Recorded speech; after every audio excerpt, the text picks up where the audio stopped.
வணக்கம். தேசிய கொடியேற்றி வைத்த கள்ளக்குறிச்சி மாவட்ட ஆட்சியர்.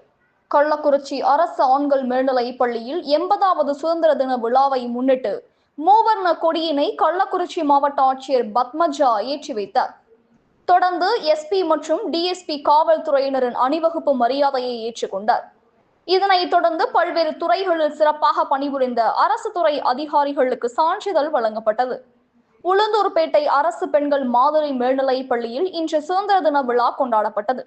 இந்த விழாவில் உளுந்தூர்பேட்டை சட்டமன்ற உறுப்பினர் GR வசந்தவள் கலந்து கொண்டு தேசிய கொடியேற்றி வைத்தார். பின் பள்ளி மாணவ மாணவிகளுக்கு இனிப்புகள் வழங்கினர். பள்ளி ஆசிரியர்கள், மாணவர்கள் உள்ளிட்ட அனைவரும் நிகழ்ச்சியில் கலந்து கொண்டனர். கனவு தமிழகம் செய்திகளுக்காக கள்ளக்குறிச்சி மாவட்ட செய்தியாளர் அருமைநாதன். செய்திகள் வாசிப்பவர் ஸ்னேகா பொன்வாலி. நன்றி.